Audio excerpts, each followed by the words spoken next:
What is up? What is up, sports fans?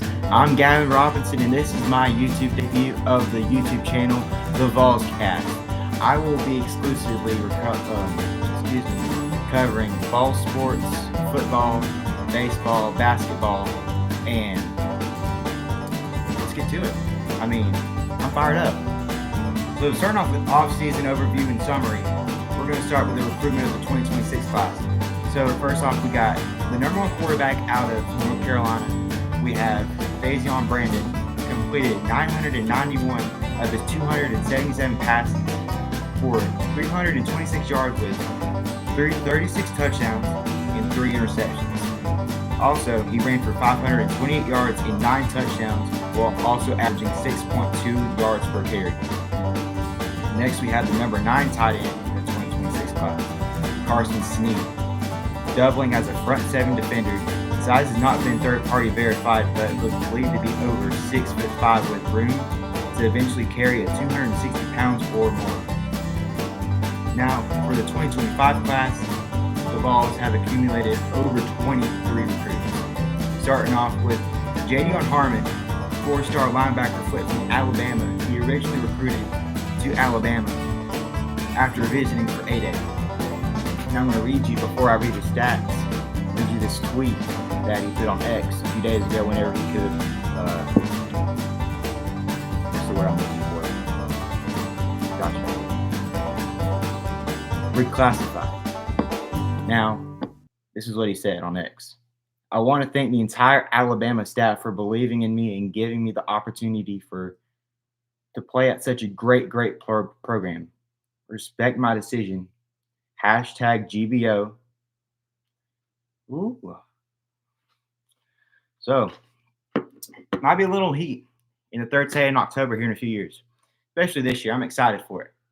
I'm excited for the third Saturday in October this year, especially with new quarterback starting Nico Yamaliava, number 2 or number 1 quarterback in the 2024 class, 5-star quarterback.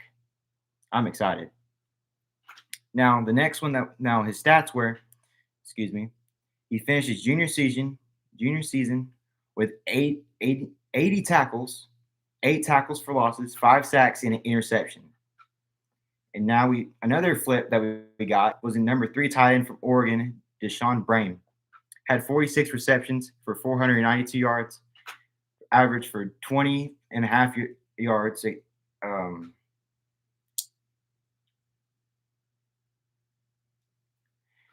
Y'all be grateful, okay? First YouTube video. We're learning. But we'll get better. And 13 touchdowns as a junior.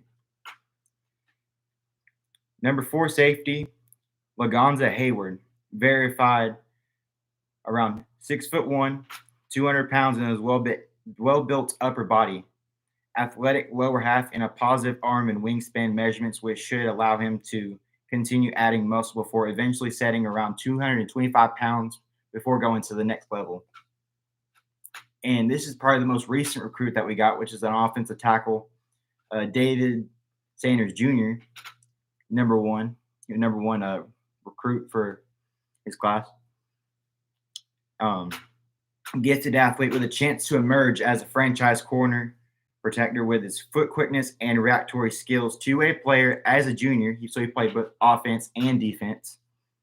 That was named North Carolina's Gatorade Player of the Year. He also had 32 pressures and 7 sacks on defense.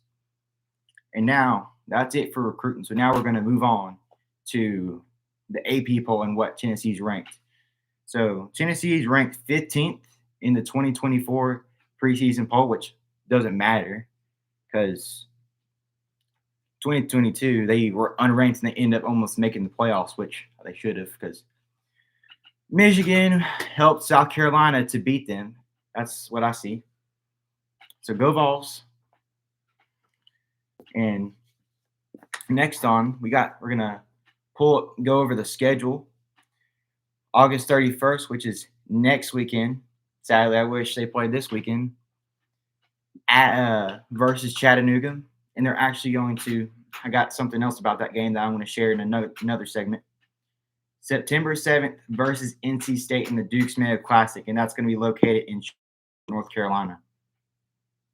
And September 14th versus Kent State. September 21st at Oklahoma, the first SEC game of the regular season for the Vols. It's going to be Heupel's homecoming, per se, back to Norman, because for those of y'all that don't know anything about Heupel, besides, him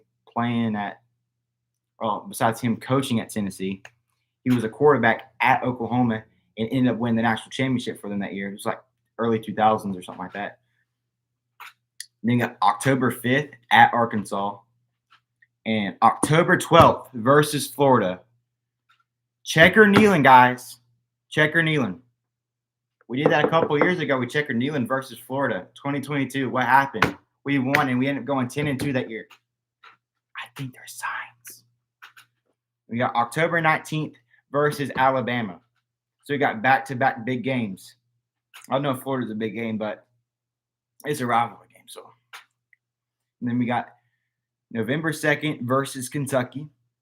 November 9th versus Mississippi State. That's the homecoming game. And November 16th at Georgia.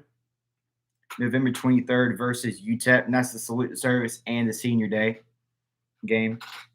And then you got November 30th at Vanderbilt, which is going to be the final regular season game.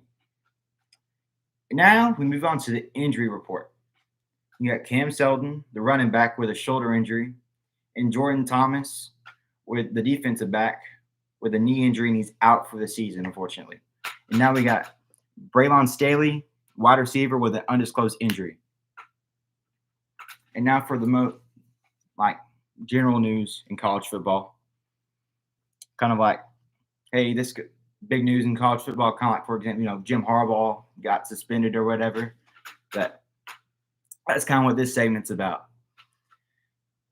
Jim Harbaugh, that was kind of a joke. I don't know.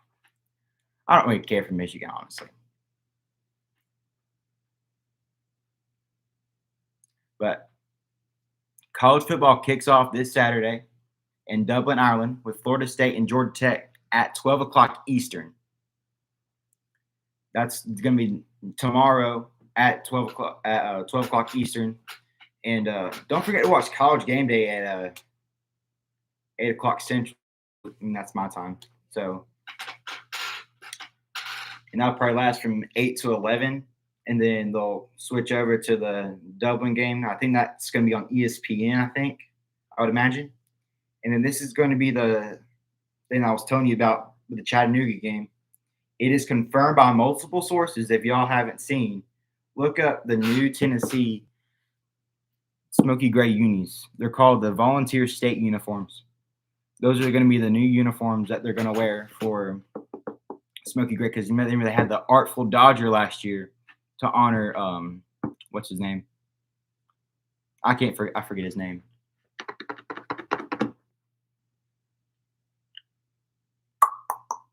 Anyway, it was honoring a player that played it for Tennessee. I forget his name. And then the next thing on the segment, Iowa coach Kirk Ferentz and assistant coach Joe Budmeyer suspended for one game in the illegal recruitment involving quarterback Cade McNamara in late 2022.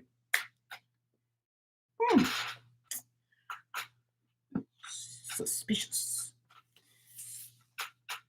All right, that's all for the regular part of the show.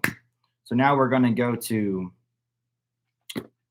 the good part, funny part. I mean, got to leave the good stuff for the end. Say the best for last.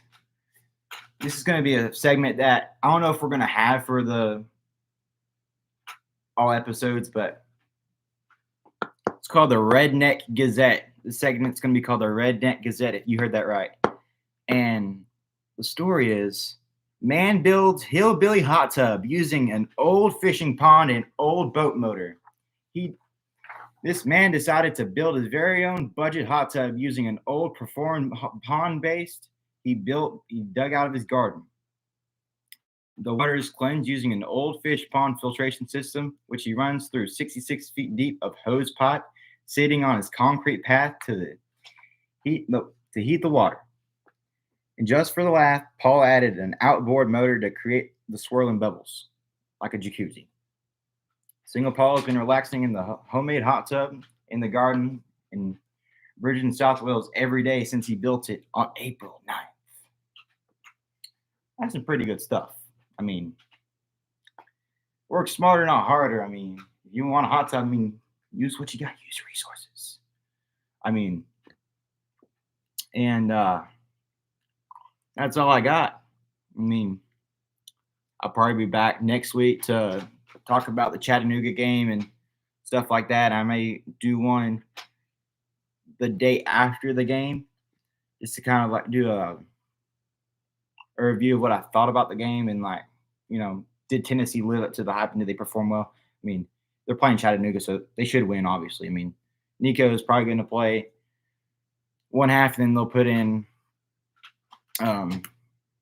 quarterback just to make sure he doesn't get hurt, something like that. So that's all I got.